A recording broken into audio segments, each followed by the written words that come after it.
NEET പരീക്ഷാ ചോദ്യപേപ്പർ ക്രമക്കേടിൽ ഉറവിടം കണ്ടെത്താൻ CBI അവരുടെ അന്വേഷണം വ്യാപിപ്പിക്കുന്നു. യഥാർത്ഥ ചോദ്യപേപ്പർ, അതായത് ഫോട്ടോ കോപ്പികളല്ല, യഥാർത്ഥ ചോദ്യപേപ്പർ ചോർന്നു എന്ന് തന്നെയാണ് നിലവിലെ സംശയം. നാസിക് സ്വദേശി ശുഭം ഖൈർനാറിനെയും ഗുരുഗ്രാമിലെ ഡോക്ടറെയും കേന്ദ്രീകരിച്ചാണ് നിലവിൽ അന്വേഷണം പുരോഗമിക്കുന്നത്. ക്രമക്കേടിൽ ഇടപെടൽ തേടി മെഡിക്കൽ സംഘടന FAIMA സുപ്രീം കോടതിയെ സമീപിച്ചു.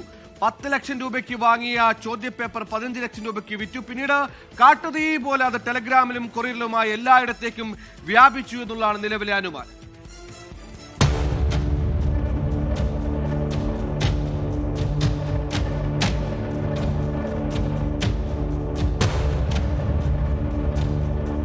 മഹാരാഷ്ട്രയിലെ നാസിക്കും പൂനെയുമാണ് ചോർച്ചയുടെ ഉദ്ഭവ കേന്ദ്രമായി കേസ് അന്വേഷിച്ച രാജസ്ഥാൻ പോലീസിന്റെ പ്രത്യേക സംഘം കരുതുന്നത്. നാസിക് സ്വദേശിയായ ശുഭം ഖൈർനാറിന് യഥാർത്ഥ ചോദ്യപേപ്പർ ലഭിച്ചു എന്ന നിഗമനത്തിലാണ് CBI. ഏപ്രിൽ അവസാന വാരം ചോദ്യങ്ങൾ ചോർന്നിരുന്നു. 10 ലക്ഷം രൂപയ്ക്ക് ശുഭം ചോദ്യപേപ്പർ വാങ്ങിയപ്പോഴും 15 ലക്ഷം രൂപയ്ക്ക് അയാളത് ഗുരുഗ്രാമിലെ ഡോക്ടർക്ക് വിറ്റപ്പോഴും വിതരണം കൊറിയർ പാഴ്സലിലൂടെയാണ് നടത്തിയത്. പിന്നീട് ഇതിലെ 135 ചോദ്യങ്ങൾ മാതൃകാ ചോദ്യപേപ്പർ ഉണ്ടാക്കാൻ ഉപയോഗിച്ചു. കോപ്പികൾ പല സംസ്ഥാനങ്ങളിലൂടെയും പ്രചരിച്ചിട്ടുണ്ട്. ഗുരുഗ്രാമിലെ ഡോക്ടറെ പിടികൂടാനാണ് CBI പ്രാഥമിക പരിഗണന നൽകിയിരിക്കുന്നത്. മാതൃകാ പേപ്പറിലെ ചോദ്യങ്ങൾ പരീക്ഷയ്ക്ക് വരുമെന്ന അറിവോടെ പല വിദ്യാർത്ഥികളും ഇവ പ്രചരിപ്പിച്ചിരുന്നു.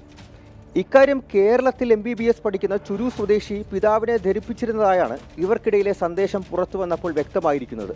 കേരളത്തിലേക്കും അന്വേഷണം വ്യാപിപ്പിക്കാനുള്ള ഒരുക്കത്തിലാണ് CBI. ഇതുവരെ 180 വിദ്യാർത്ഥികളുടെയും പലരുടെയും മാതാപിതാക്കളുടെയും വിദ്യാർത്ഥികളുടെ സുഹൃത്തുക്കളുടെയും മൊഴി അന്വേഷണ സംഘം രേഖപ്പെടുത്തിയിട്ടുണ്ട്. 4 സംഘങ്ങളായി തിരിഞ്ഞാണ് CBIയുടെ അന്വേഷണം പുരോഗമിക്കുന്നത്. 24 ഡൽഹി.